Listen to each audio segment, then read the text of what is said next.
This week, Minecraft makes millions, Tomb Raider is dead at Amazon, and we're flipping out as the Oscars will start recognizing stunts in 2028. If you're planning on sending any of us creepy threats encouraging us to murder our co-hosts, get them in now, because it's time for this week's episode of Nerd It Here Weekly. Bruno, do the thing. We're wearing sunglasses. Hit it. This better not awaken anything in me. The name's Bond. James Bond. Some days you just can't get rid of a bomb. I'm responsible for my own happiness. I can't even be responsible for my own breakfast. We have Santa Claus. Assemble. Welcome to Nerd It Here Weekly, the weekly entertainment news show from Nerd It Here First. I'm Riley Trahan, Senior Entertainment Editor here at NIHF.com, and as always, I'm joined by my co-host, Deepak Chitnis. I just got back from a very disruptive Minecraft showing at the Alamo. Oh, I want to hear more about that. Fred Neighbors here. Hi, it's fun to be back. If I've learned one thing from this administration, it's that there's no crime too bad to keep you out of the public eye. It was Fred being disruptive, by the way. Deepak, we know you talk during movies. And Bruno Menezes is here. Hey, buddy. I have my Minecraft showing next week, and I will be the disruption chicken jockey. We're going to talk about this. Yeah, you guys need to explain all this to me. We're going to talk about it. Wait. Yes, Yeah. Absolutely. We're going to talk about it. Jack's You away this gamer week. nerds. Yes, so I don't get a fun joke on Jack. So yeah, let's jump right into it. We will be talking about the Minecraft stuff because it's been sort of all over my social media feed. I've seen a lot of people reporting on it, so we'll talk about it. But first, we're going to do the headline roundup. It's our smaller stuff that we thought still deserves some coverage. And since Fred is back, I really thought it was appropriate to start with this story that the Nintendo, the Joy-Cons for the Switch 2, they've confirmed are not going to be Hall effect joysticks. So Fred, I don't know if you've been watching this while you've been away, but there's been all this scuttlebutt about whether or not they're going to use this magnetic anti-drift, Yep. technology. Yeah, I'm very excited about that. I haven't been following the Switch 2 stuff as closely because I was following Metroid Prime 4. As you guys can all probably assume. That's fair. Yeah, that's fair. Which has led me into the Switch 2 stuff. So I'm not as up on it as I could be, but I'm fairly up on it. Well, so apparently they're not going to be Hall effect. Yeah. So they're not going to be correcting for this, which is, I guess, a bummer. But, you know. I mean, look, I think the Switch 1 was it was a cool prototype, right? Like, I think it was good gaming system, but they did have a lot of issues on Joy-Con release, and I'm happy that they're taking steps to address Joy-Con drift. Deepak, did you get a Switch? Oh my god, it's been a long time since Fred was on the show. It's been a while. I'm so happy. I have the Hori thing, the attachment. Look at you. These That's sticks really are pretty good. cool, but Oh they're way better than the original ones. Have I don't you know if gotten these are out of Hall effect or tutorials not. yet, or are you still? I just beat Super Mario Odyssey over the There week. you go. I was texting cool. Riley. I'm Nice. just need a little bit of direction. I'm totally fine. Just go right.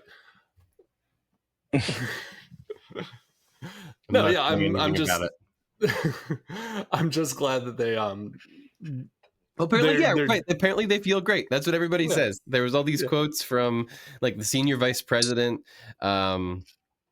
Have said that at Nintendo said that they feel really good. There was a producer on one of the games that said that they were smoother, that they aligned quicker. And so it seems like everybody who's using the new ones say that they feel really good. I agree with you. I think the first ones were good. Like, yeah, they're probably better. It's also important right? to remember that the only people using it are the people who have a vested interest in us buying this product. So of course they're going to say they're really good. Yeah. So let's see what the YouTubers say when they get their hands on them. That's true, but they also, some of them. I'm curious though, because I feel like the Switch 1 Joy-Cons they had a lot of utility that I don't feel was used very much. So they had like an infrared camera on one of them.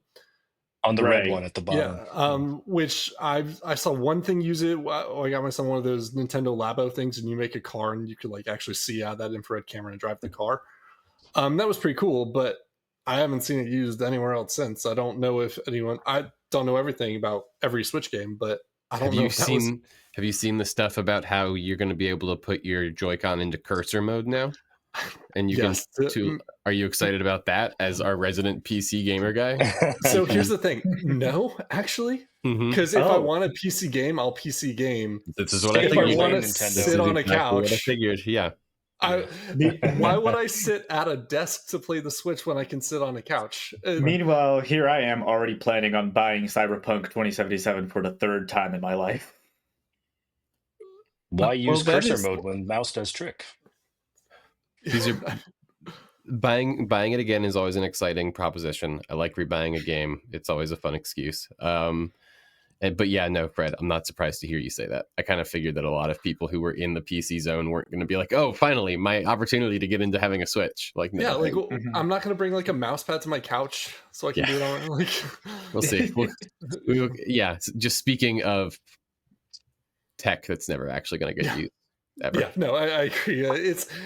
I mean, it's cool, neat. I guess. I mean, Bazcool's in it for a camera. We'll see what happens.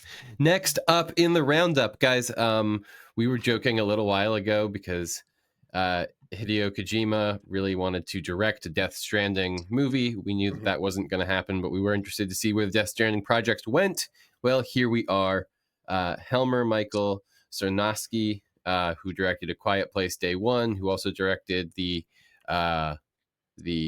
Nicolas Cage is a pig. The Nicolas Cage film Pig. Thank you, Deepak. He's going to be directing the Death Stranding movie. He's an interesting pick, I think. He's also going to write the screenplay for the film. It's going to sort of explore the origins of what they call the Death Stranding in the games. This like catastrophic event that sort of started this apocalypse. It's a series of phenomena that start happening. They're really like paranormal in nature, and they blur the lines between life and death, and sort of fuck up the world. So I'm interested to see what the movie looks like. I haven't seen him with like a big budget yet, although I think Quiet Place Day Quiet One, Place was everybody said was had a good. budget, but it was good. It had a budget, obviously not as big as most franchise movies are, because those movies tend to be a little bit on the lower end of things. But I haven't seen Pig, but Quiet Place Day One was pretty Fred, good. have you seen Pig? I've not seen Pig. Bruno, have you seen Pig? I have not seen Pig. It's on You my guys list. have to see Pig. Pig is incredible. Pig is one of my favorite movies of the decade. Pig is insane.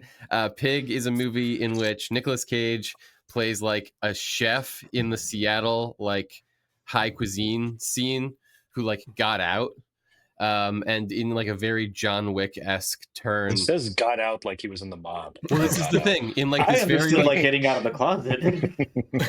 in this very like John Wick-esque turn, there's this whole like underworld culture thing, right? Where, you know, like in the John Wick world, they all like meet up at this hotel and they're all velvety and they sort of have like secret guns and they pay with this weird pretend token or whatever. There's like one of those for chefs in Seattle in Pig. Nice. Okay. But so anyways, I actually always love cooking movies, so this sounds perfect. Nick Cage. So this is not a sequel to Babe? No, because Nick Cage lives in the woods with his pig, and his pig like finds truffles, and Nick Cage just like cooks for himself and his pig, and then one day somebody comes and takes his pig, and Nick Cage like He becomes like, Baba Yaga? He John Wicks his way across this like underworld thing to like figure out what happened to his pig. Of a gun. But also it's it's just important not to forget that it's Nicolas Cage who's doing this. And so he's deploying a lot of exciting tools that you don't see other people use all the time doing this. It's great. It's incredible. I loved it. It's so good. It's so ordered my hot sauce an hour ago. One of the things I loved about doing this podcast is you guys always had the best movie recommendations and just like stuff that I personally would never hear about in a million years. And I'm just like, what a fucking weird movie. But here's the thing: is if you so excited. I love Pig, but if you go watch Pig, you're not going to be like, this guy should do the Death Stranding movie. So getting back on the Death Stranding, I'm personally, and this might be a bold claim, and you guys can disagree with me if you want. I think in order to direct a movie, you have to kind of understand the story. And I think with Death Stranding, I mean, I don't know anyone that understands that story. I think this is an important thing to bring up, Fred, is that I think that Hideo being involved is going to be vitally important to the success of the movie for sure. And it sounds like he's going to be. Sounds like he's going to be kind of collaborating at a producer level with A24, and sort of aiming Oh, to A24 is doing it? Yeah. Oh. Right. And Yeah. then So he's- is understanding the movie even a requirement? I think that I'm hoping Not if you're Terrence Malick. I'm hoping Yeah, it's going to be really, really good. obviously, I'm I kidding. have Like, a lot Are of they bringing questions. back the same actors? From the game? I don't know. Is it No, going to star well- Norman Reedus? You mean? Well, it does say that that the movie Yeah. will introduce new characters and elements within the Death Stranding universe. So I feel like it's going to New be something characters, new. but for the existing characters, are we getting Reedus? Are we getting Bond's girlfriend? Are we getting whoever else was in there that I already forgot? That I'm not sure. Yeah. Who would you guys cast in a Death Stranding movie? Even if you're going like just fresh off the bat. Idris Elba. honestly, Idris Elba could be the villain. He'd be fine. Yeah. I don't remember his name, but he's the guy that wears a mask. That would be really good, actually. I'd cast him in anything. That's true. Lincoln. Who would I want to be the star of? If I'm not casting Norman Reedus, who do I want to be the star of a Death Stranding movie? It's not the same character that Norman Reedus played. Just who would you cast in a movie leading in the Death Stranding universe? Because that's what this sounds like. Got it. Okay. Who would I put in the Death Stranding universe? It's kind of a gross place, right? It's like, it's sort of barren. It's rocky. It's like desolate. There's a lot of like acidic rain that falls from the sky. Death haunts every corner. You get hooked up to a baby. Gwendolyn Christie. Gwendolyn Christie. Oh, Brian. Yeah. Yeah, I like that. Let me see. I like that because she could be really cool. For the Bond's girlfriend played her in guys. I can't remember the name. Yeah. Bond's baby mama. No, the mom but I think that role, the mom in Dune. I'm trying to remember. Oh, Rebecca Ferguson. Ferguson, thank you. Yes, I think she would do a really good job in that particular thing. I think she's nailed the whole. She's always fun. Cryptic I like that. Speaking kind of a thing. I think that would be really good. She's become kind of a sci-fi girl of late with Silo also. Yes, I think that's her true. wheelhouse there. I think that would work. All right. Next up in the roundup, Amazon, who was working on Tomb Raider for a while, has it seems like they've canceled it. They haven't officially announced they've canceled it, but it seems like they've canceled Tomb Raider. They had poured tens of millions into the development of the show. That's good. That's nice. Came out with no script. That's Tends to happen. They had announced it in 2024 with Phoebe Waller-Bridge attached to write produce. She had. Is that why she did Indiana Jones for research? I have no idea. Well, this is the thing, is because so it passed through two other writers' rooms. It went through two different writers' rooms, and then they ended up saying we don't have a script. Right. So everybody sort of considers it dead, but there hasn't been an official announcement yet. Waller-Bridge had an exclusive $20 million per year deal with Amazon that started in 2019. So I don't know what she was doing, hanging out with the Dial of Destiny folks. But, yeah, look, it's part of their MGM library that they've acquired, so I'm sure that tomb will be rated again at some point when someone comes up to MGM and says, "Hey, I think I have an idea for how to do it." Yeah, right. But this isn't great for Amazon.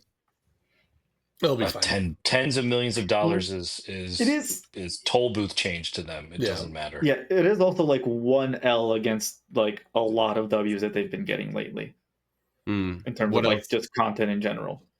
Well, they bought the Bond creative rights. They've got They've got two producers on that now. They're fast tracking that for 2027, I think.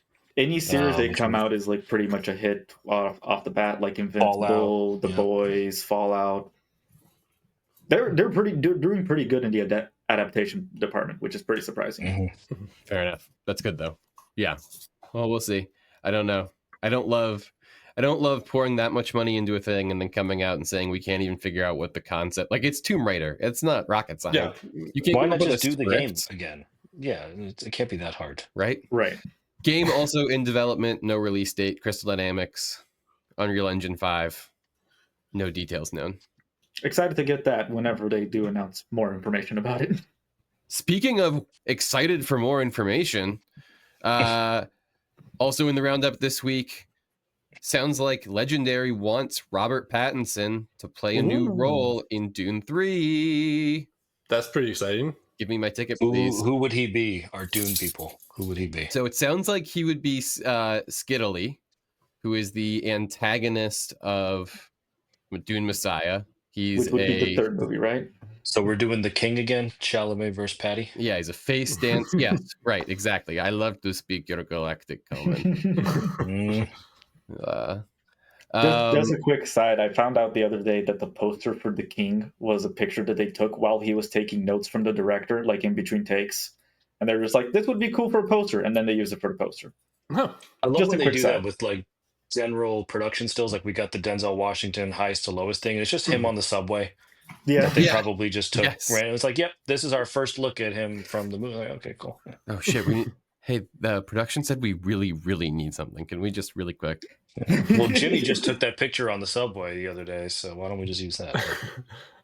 Dune Messiah focuses on Skittily plotting to overthrow Paul Atreides. Atreides is obviously Chalamet. I assume would still be Chalamet. We have no reason to think would stop being Chalamet. Or Idris Elba. Right.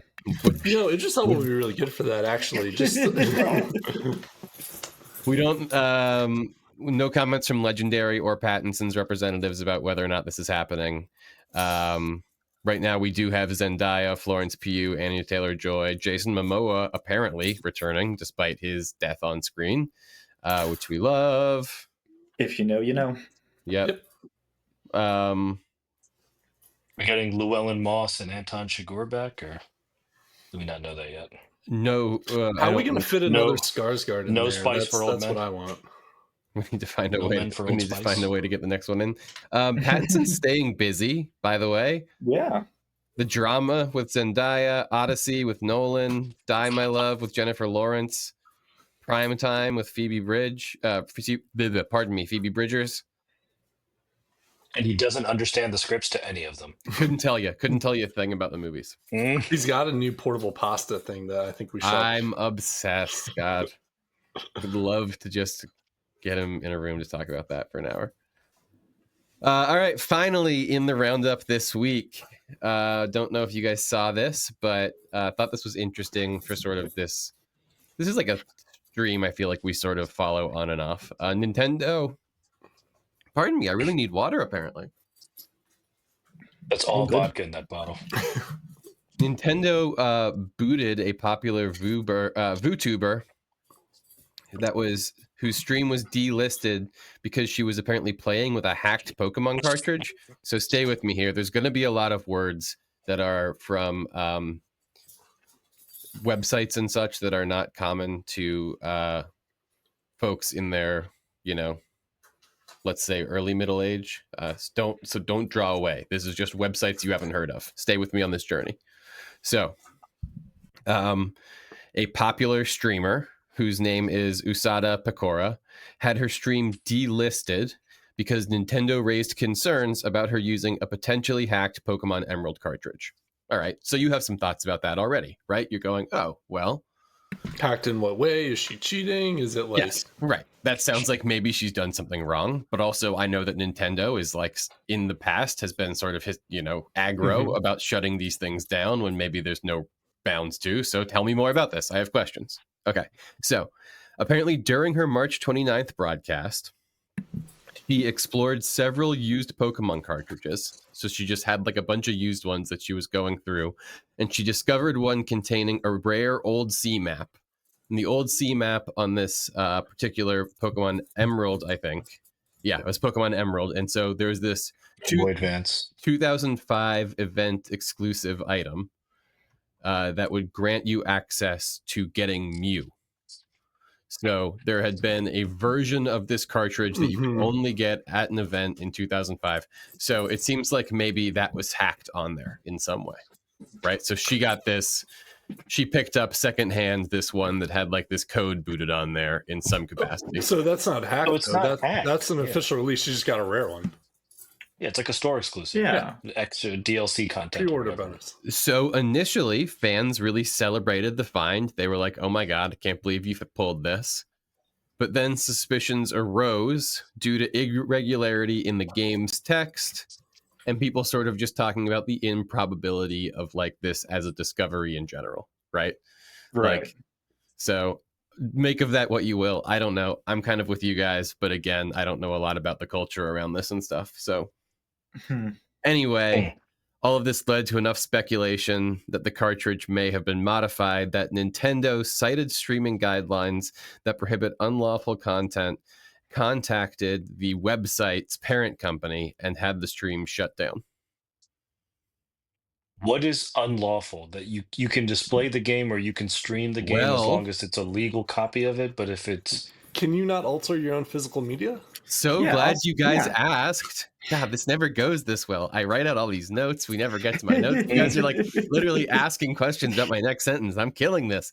So glad you asked. Apparently, she also put out a statement because she was like, I am aware that this is a moral gray zone, because apparently it's just like a whole culture in like Eastern streaming culture. Like there's like a taboo against using you know, certain potentially inauthentic gameplay Right. mechanisms, right? Ways of like going outside the system.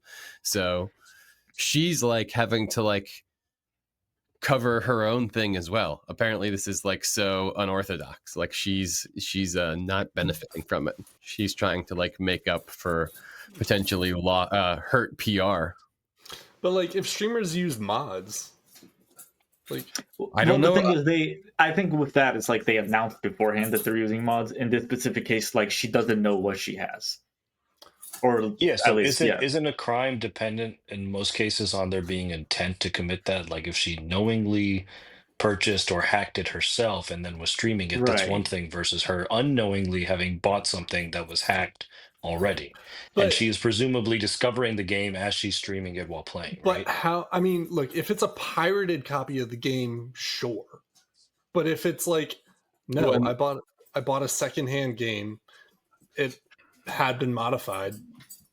I I don't see the issue here. I agree Yeah. with you that those are the stakes. I think it's unknown. Like I think people became skeptical of whether or not what she had was authentically something she had like found that was from this event, or if maybe she But had that's like not the same reason that faked it. Nintendo would shut her down. Mhm. It's Right. one thing for her to lie about, oh, I found this in a thrift store somewhere for $2 because they didn't know what they had, Yeah. versus Nintendo going, oh, you're playing hacked content, so we're taking you down. Like those are not really the Right. same That's what issue. I'm saying. If Yeah. she or someone involved in the stream like added the code on there so that she Mhm. could play this from the cartridge, Right. but it wasn't authentically a part of the cartridge, that would be the problem, right? And I think that would be the accusation. Oh, so you're So- saying that if the code was legitimate, but she got it illegitimately and then put that on a Right. okay, I So, can what about- can see some gray area there. I'm that's not as clear cut to me. Can you guys see my dog? You're fine. No, Okay.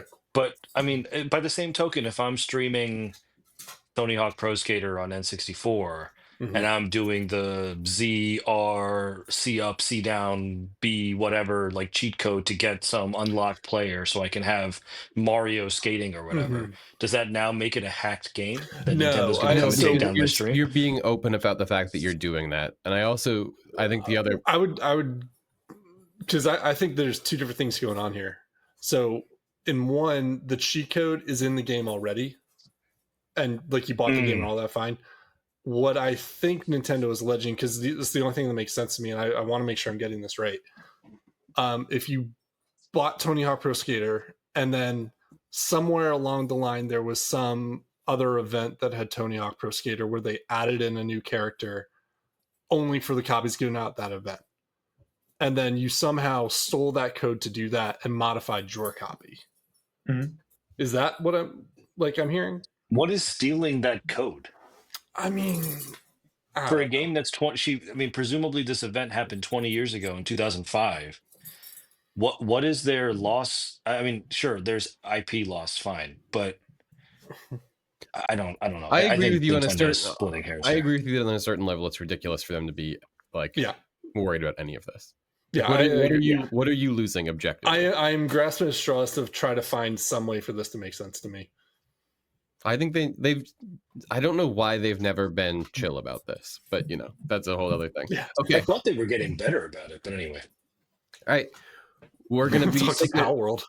we're gonna take a quick break, and when we get back, we're talking the Minecraft movie's improbable box office explosion, Deepak. So guys, a Minecraft movie has taken the box office by storm. It grossed $313 million globally in its opening weekend, surpassed expectations, like seriously outpaced what tracking had it at the box office, set new records for video game adaptations. Um, it did 150 internationally, so that's 313 million globally in its opening weekend. Fred's dog can't believe it. So amped, huge Minecraft fan. It surpassed the Mario Brothers movie. It surpassed Barbie's opening weekend. This was huge. As Deepak was joking about earlier, it has become like an online phenomenon. There have been people getting very excited for when this little zombie monster guy gets on a chicken in a boxing fight. He assumes the name Chicken Jockey, which elicits some excitement amongst those who know the So Minecraft it has nothing to do with world. underwear. No, not to my understanding. Yeah, it's going crazy, guys. We're in a Minecraft world. This thing's huge. I would love to get you guys' thoughts on why it's so big. I'll say sort of my thought up front is that like this feels like the first time we're making a movie for like that sort of generation of people. Like Right. so much of what we as a generation had were like oftentimes like the secondhand stuff of like, is Jurassic Park still hitting? Is Ghostbusters still hitting? Blah, blah, blah. Followed by like then the comic books thing, right? Sort of when we were entering our late teens, early 20s. And that has been such a big thing up until now. This is the first time I've seen something adapted that was like natively popular amongst people who were younger than us. That is like, it's also not like forcing Garfield or Clifford or like one of those things, right? It's like, this is a thing that like people who are younger than us, I remember them liking, and now they are going to the movies. That is an audience that you don't often see go to movies. They're turning out for this because they're like, oh, I liked Minecraft, or I currently like Minecraft, right? There's probably a lot of families going to this. We see family movies hit huge. So yeah, I don't know that I'm surprised, but it did way bigger than I think anybody expected. Yeah, I was expecting it to flop, to be honest. Yeah. Well, I mean, it's just weird because like Minecraft doesn't have a story. Well, you know the power of the chicken jockey, Fred. Yeah, well, I played also, there Minecraft. was My son and I nothing played but Minecraft. negative- We like Minecraft. It's such like a broad thing. Like I don't know how you make a movie about it. Just because it's a concept. Like that's just a fun concept to play, but there's no story. Well, Right. But There was such negative buzz about this Mm-hmm. throughout. I remember when they were dropping trailers and they were making announcements, and there was a lot of negativity around it. And I guess that speaks to what Riley was saying, which is like, it's people who are our age or older who are looking at this being like, what are they doing? Are they doing Jumanji in a Minecraft skin? Like, what is this? That is But the kids who essentially grew what up it ends with up it go, being. I think. No, I Yeah. mean, my 12-year-old, we saw like a commercial with Jack Black in it, and my son was like, "Oh, Jack Black," and Julie and I were both like, "What?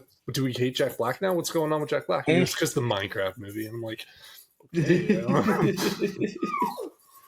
48% on Rotten Tomatoes. Clearly, nobody like critics don't think it's good, right? right. But it's finding its audience, and I think that that's what's important. Like, people are showing up just for the concept, for the vibes, to be like, "Hey, look, it is Jason Momoa and Jack Black goofing around in a Minecraft Minesweeper universe." Absolutely. And like, I mean, they made a Battleship movie. That'll be fine. Yeah. and I don't want to take away.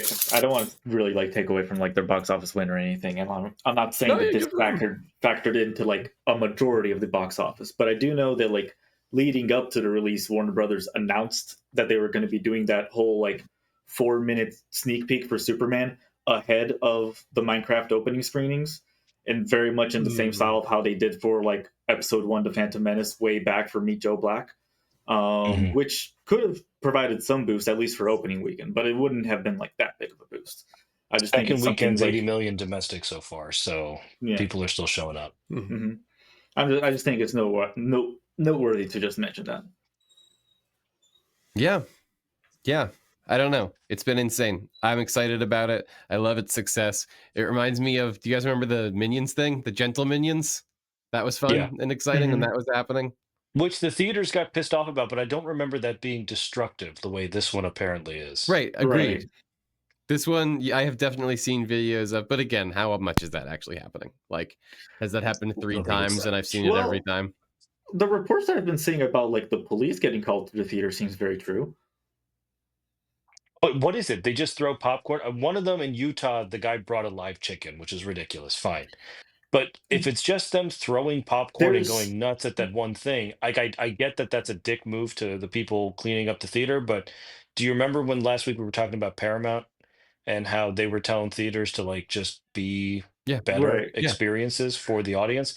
That's what this is doing, There right? have been some situations, and like there's actual like videos of this online of like as soon as the chicken jockey thing happens, kids mostly usually in groups of four will like pair up and then get on jockey and get into the jockey position and start wrestling inside the theater. Oh, yeah, that's dumb. That's the big issue. Well, you can't be doing that. Yeah. But I also remember a time when we would, as a culture, just leave. We'd be like, movie over, popcorn dumped, spike it like it's a football in the end zone. I'm out of here. I never did that. Fred is Fair, muted, but fair. is objecting powerfully to this as a notion, I'm sure. Fred doesn't speak until he gets back home. You'll figure it out, bud. We're here to help out. I'll let you know. You just keep talking. I'll let you know when I hear you. Riley will dub over. But so anyway, I just can't condone theaters being upset about making a Right. mess.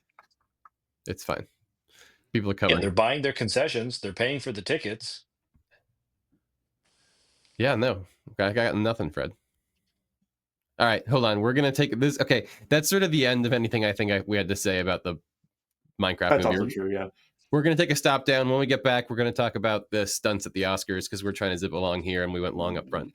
And we're back. All right, guys, we've talked about it for years. We've wanted to see it. We're excited that it's finally happening. The Academy of Motion Picture Arts and Sciences has officially announced the addition of a new category, Achievement in Stunt Design, debuting at the 100th Oscars in 2028 to honor the films of 2027.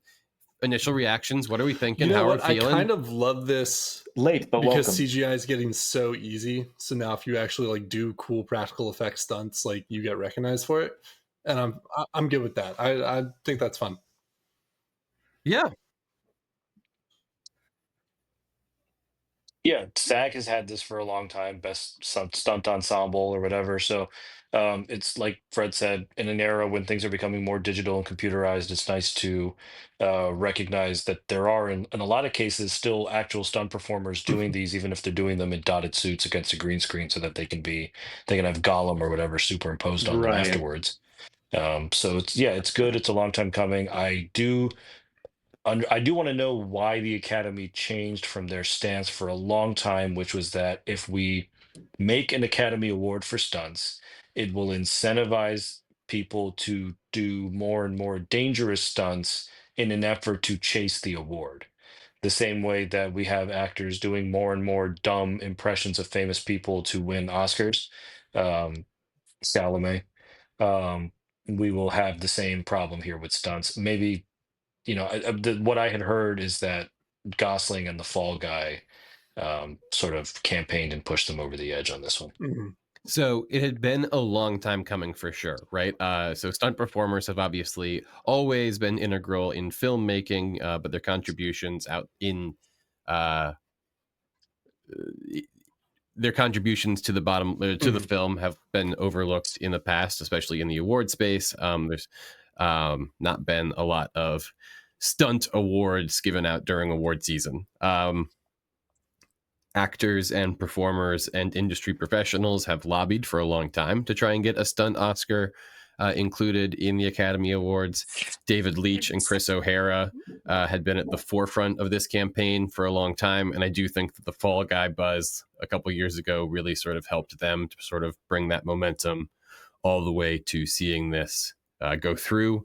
There was a similar proposal in 2005 that was rejected, but that one people think were really, really hopeful about. It just didn't quite cross the finish line. So I think this also probably had a lot of momentum just because they were probably starting in a good place because they at least were north of that previous attempt that had come so close. You know what the ratification process is? Is it like Conclave or?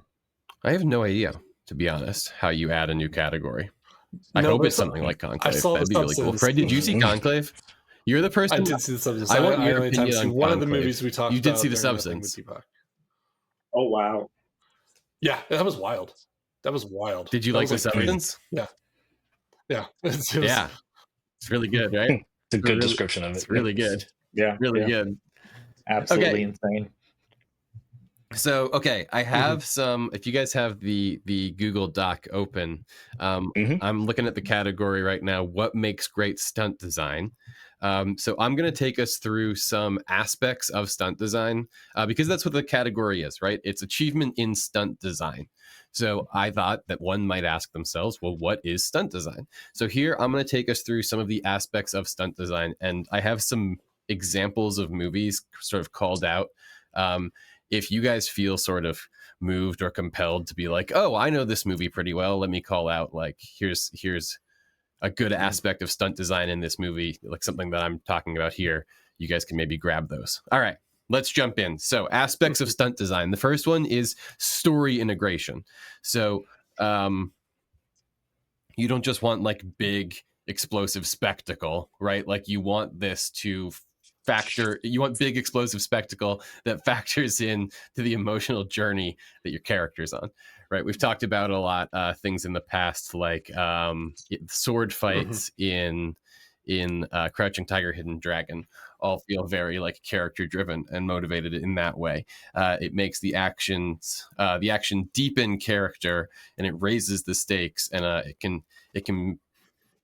you can use that action to deliver exciting plot Peter twists, Jackson things for like taking that. all the horses in Anything? New Zealand.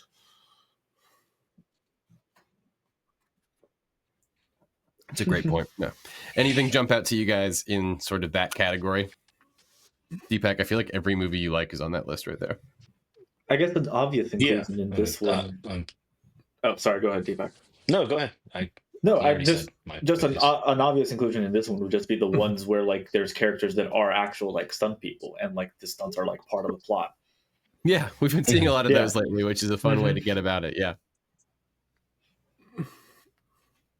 Yeah, I mean, a lot of times, like I grew up watching Bollywood and musicals in general. A lot of times the musical numbers are like a substitute for sex, really. In a lot of ways, there are a lot of action movies, Bond, Bourne, Mission Impossible, where, and I think Riley, you've written it down on the doc, where the action scenes are really the character beats. They are in substitution of dialogue because we're moving the story forward with action, with kinetic movement.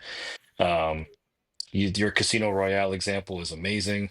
There's a lot of movies where we learn everything about Ethan Hunt through him rock climbing at the beginning of Mission Impossible 2, or Jason Bourne and Bourne Ultimatum or Supremacy, and the way that they drive a car, or the way that they they parry their movements with the guy they're fighting, whatever that may be. The parkour in put Fury Road Casino on here, Royale I is couldn't amazing. agree more. Just because I feel like absolutely with car ones especially, I feel like in Fury Road the cars are as much characters as the people are really, and like it's such like a distinct style of stuff. So I would see things like that.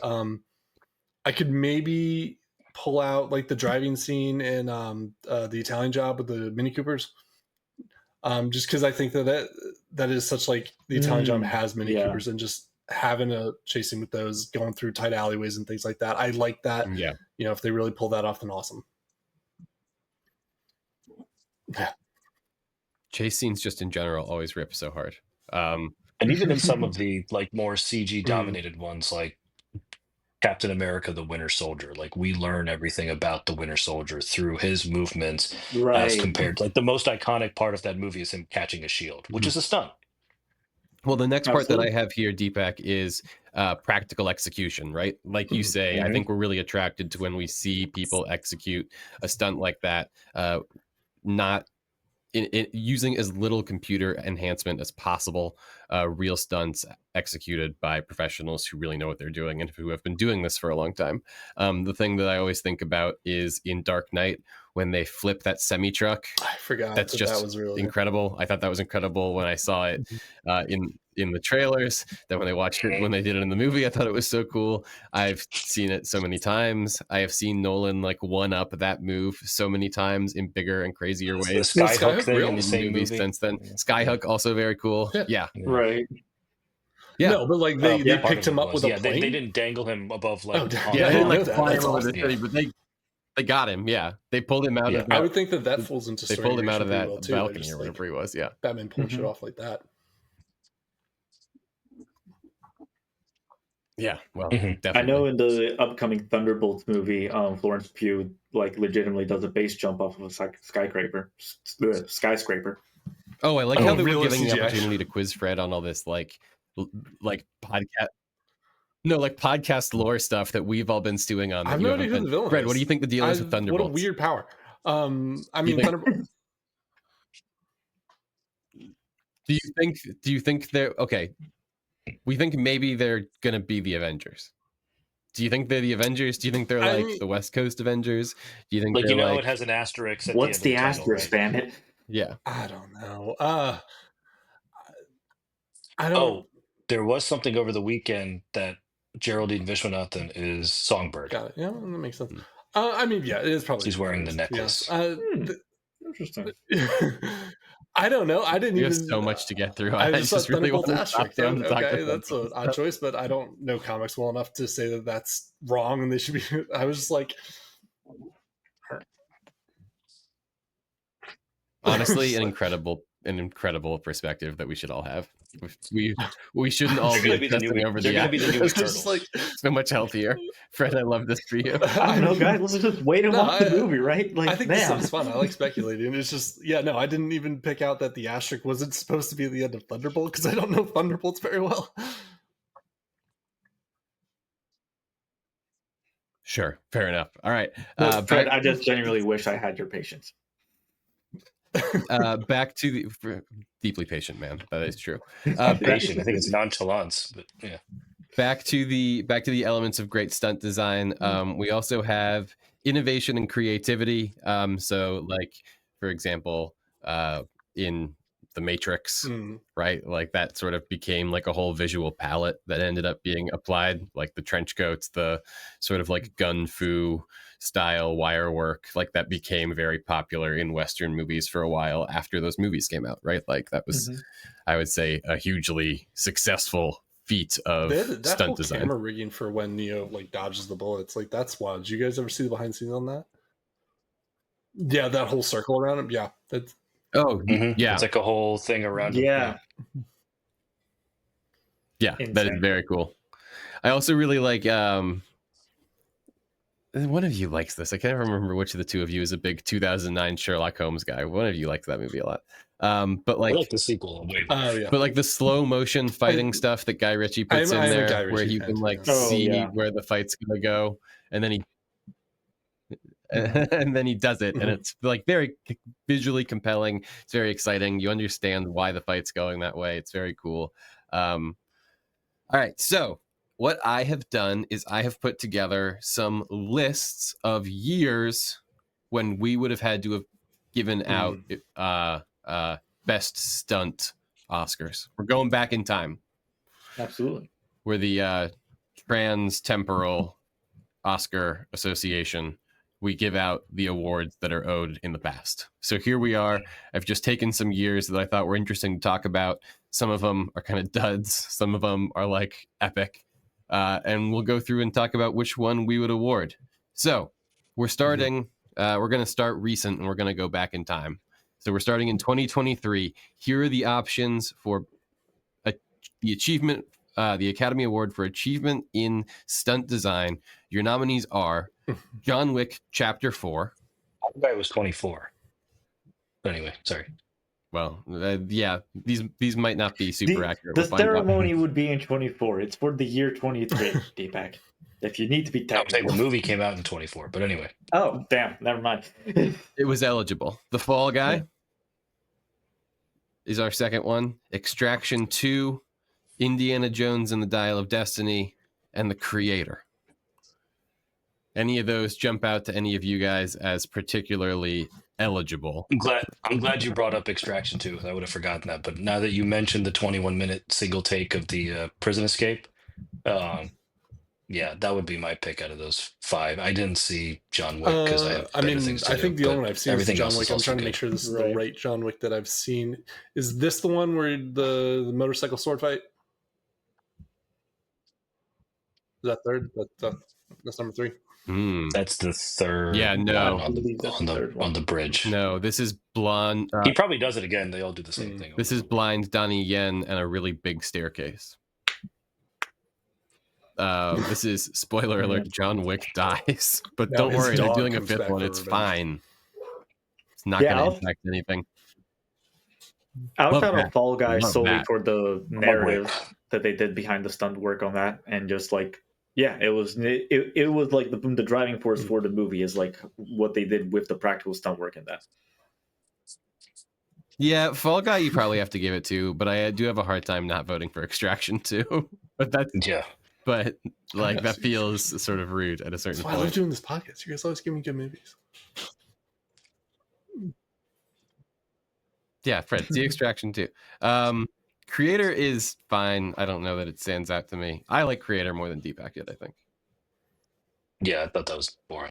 I enjoyed the creator, but like the stunts didn't stand out to me at least. No, agreed. Yeah. The visuals are what stood out. All right, 2018, here's our list of nominees. We have Mission Impossible Fallout, which had the Halo jump, Black Panther, which had the car chases, The Night Comes for Us, which was a martial arts film, or not martial arts film, but had a It's lot a of Netflix movie, I believe, right? yeah, Right. it had, So, had a lot of like a Hong interesting Kong up gangster close thing. hand to hand combat stuff. Upgrade, which had some, and then Ant-Man and the Wasp, which had a lot of that. So like I'm going gets to little in the middle of the fight, then gets big in the middle of the fight. 2018 also had Deadpool 2. It also had Infinity War. It also had Solo. There was a bunch of stuff that year too. That's true. Yeah, that was a heavy year. But would that Well, fit? no, Solo was Like, 2019. do they wasn't it? have practical stunts? It was 18.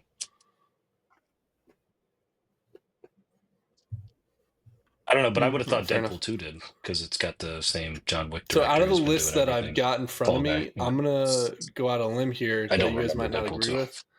I'm picking Ant-Man and the Wasp. I am for creativity reasons. So Wow. don't get me wrong. Look, I love Mission Impossible. Halo jump, very impressive to do it. I don't think it's super creative though for like a movie. Like it's cool. It's Jump go down. cool. They It's, did it's it in real a Bond thing. movie It's 20 super hard to years do. before, but Very yeah, impressive. he did it for real. But also, it's not like a spectacle that's real creative and hard. It's not like difficult to accomplish on that kind of a thing. Like, you know what I mean? I mean, I don't want to say it's not difficult to accomplish, but it's like, like, No, but I hear you. It's yeah, Yeah.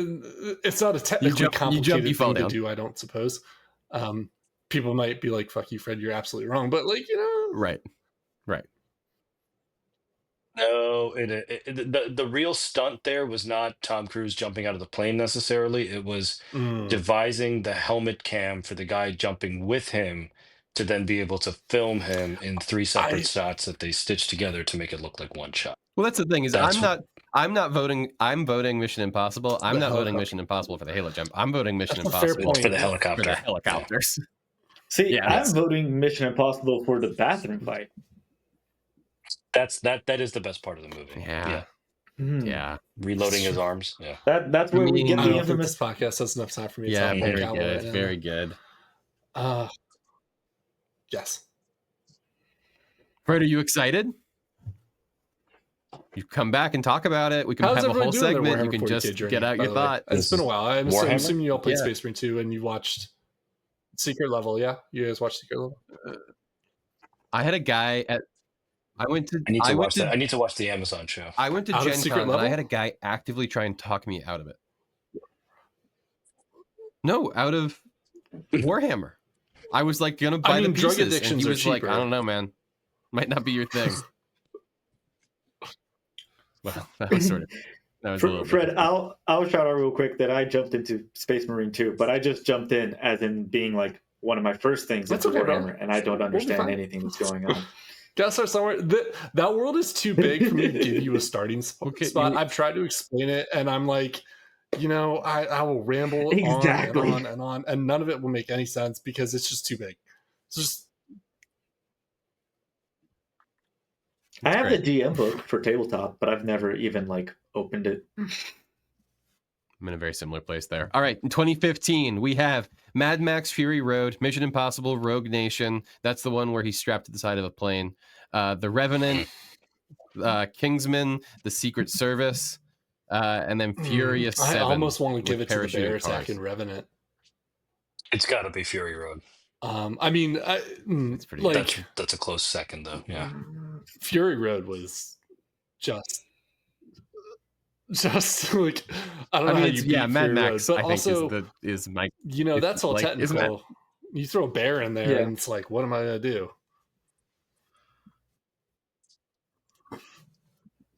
Oh, it's a fake bear. But Rogue Nation, him hanging onto the plane is crazy. The only reason I wouldn't give it to it is going over your criteria earlier. It was a completely self-contained little stunt Right. there. Like it had nothing to do with the rest of the plot of that movie. Yeah, at all. I mean, it's that's a good point. It is really cool though. It is really cool though. I'm going Fury Road. And that's probably the most impressive thing he's done. Yeah. I think scaling the. All right, we're gonna the wrap building up here Dubai. real quick. We've got 2 more years. I think we have time. Mhm. Also very Burj cool. Khalifa, that was a big Also one. a very Sorry. cool thing he did. He does That a was lot Ghost of Protocol, cool right? things. Wasn't that Ghost Protocol where you scaled the It building? was, yeah. Cool. That was when they decided the stunts matter more than anything else with those movies. Right. 2007, The Bourne Ultimatum, Death Proof, Hot Fuzz, Transformers, Eastern Promises. I want to give it to Eastern Promises because that bathroom fight is Yeah. insane. But it has to be Bourne. Yeah. The I'll go Death Bourne. Proof finale is also really good too. Putting myself in the mindset of 2007, I feel like it's got to be Bourne. Yeah. You're at the I end. haven't seen a No, lot of these. I apparently didn't Matt Matt know Damon- this. Damon's run. like driving skills are incredible in real life too. Like he's just, I trained so much for the Bourne movies. Like it's not even. Right. Hot Fuzz is a great movie. Hot Fuzz good though. Hot Fuzz good, and Hot Fuzz is really good. Hot Fuzz Hot is sort Fuzz of is really good. Hot Fuzz sort of making fun of all this stuff, and so like going out of its way to do all the stuff, right? Like right. everything you would want to see in Mhm. like a stunty action movie. It's like No, I finding mean- a way to sneak in, because it's So This is a good just best picture lineup for that year. That was a good How many of them were Lincoln Park? Why not? Like, Honestly. Oh, that's an excellent question. Fred. Yeah. Damn. One, I think. That's the next Oscar category, best use of Lincoln Best Park. use of Lincoln Park in your final 2 moments. All right, and then 1999. So we have Iron Monkey, which is an underseen martial arts choreography movie. Then we have The Matrix, Fight Club, World Is Not Enough, and The Mummy. Yeah, it's The Matrix, but I mean, it's got to be. I wanted It to makes get as it much as in I can there. tell. 1999. That's one of my favorites. What was that? You know what else came out in '99? Was Duel of the Fates. Boop, boop, boop, boop. Damn. Yeah. I'll shout out just the big stunts in the Mummy because I remember watching those growing up and I really love that. But yeah, it has to go to Matrix.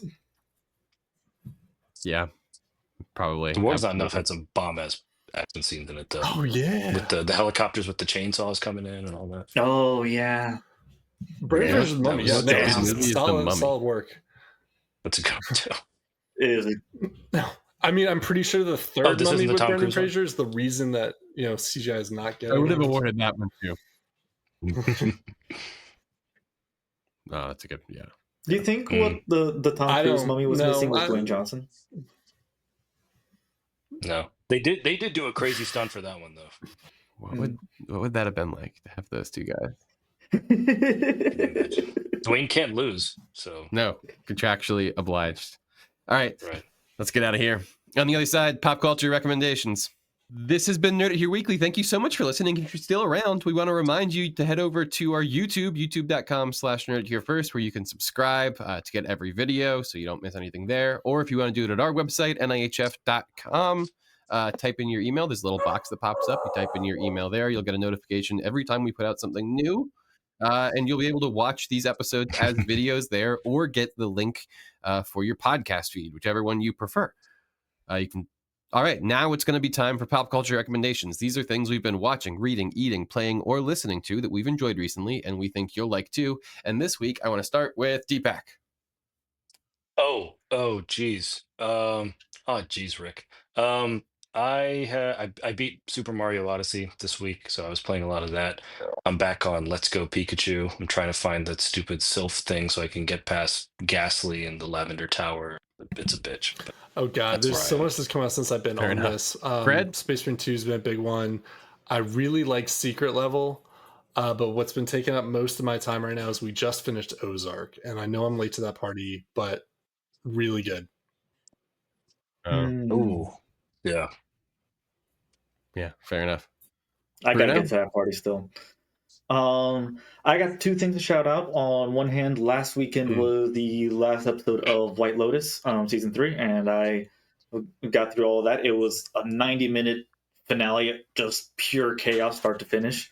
For anyone listening who's unaware, White Lotus is like sort of like a murder mystery. I forgot that ended. Yeah. They show you the body at the very beginning. Well, you don't know who it is or how they died, but then the rest of the show is just a very dysfunctional family drama, and you don't know what's going to happen. And this season was probably one of my favorites so far. Ever since like the third or fourth episode, I've been saying that Walton Goggins and Jason Isaacs are fucking gunning for those Emmys this year, and we'll see when the award season actually comes around. But White Lotus Harry on one Coon hand was also really good. Yeah, absolutely. And then on the other hand, last night I watched Osgood Perkins' The Monkey, which was a pleasant surprise for me because I was one of those people that, like, while I could see how good Longlegs was, I personally didn't really enjoy it. And The Monkey was a sharp pivot from that I enjoyed a lot. And Theo James was very good in his performance in that as playing sort of a dual role by playing twin brothers. Also, the actor who I'm blanking on that played his younger self in that movie was also phenomenal. He pretty much the whole first act was just the younger actor, and he did an amazing job. So Osgood Perkins, Stephen King's The Monkey. I've been playing indie phenom game South of Midnight on Xbox Game Pass. Review episode coming soon. Bruno's been playing that as well. We're going to do a review thing for the podcast feed and for the YouTube. Catch more info there. I've been playing indie phenom award season favorite game Blueprints. See that same episode. We're probably going to get Jacked in to also talk Blueprints. Those two have been great. So recommend that if you're looking for indie video game stuff. Blueprints has Game of the Year written on it. The Yellow Jackets season 3 finale was last week. It was great. It was fantastic. Ooh. Hilary Swank finally showed up. So good. So good. So yeah. Hope we're getting season 4. Sounds like we're getting season 4. If season 4 is the end, that'll be fine. But I hope we at least get one more. And then, yeah, I know Deepak and I are running after this to go watch Last of Us season 2 coming back. Don't miss it. Excited. Looking for some feel-good stuff. This has been Nerd It Here Weekly. Thank you so much for listening. We want to remind you that you can catch us on the socials at Nerd It Here First on Facebook, Twitter, X, the everything app from Elon, Threads, TikTok, Instagram, wherever. You can also get us on YouTube, youtube.com/nerdherefirst. You can find us on our website, nihf.com, where you can also subscribe for more. Our intro music is by Purple Planet. Our artwork is by Wiki Rascals. Our social media support is by Sterling Haynes. Our show is produced by Bruno Meneses and executive produced by me, Riley Trahan. Don't forget, and supported by you. Thank you so much. Please remember to review. It helps us find new listeners. And don't forget to tune in next week to hear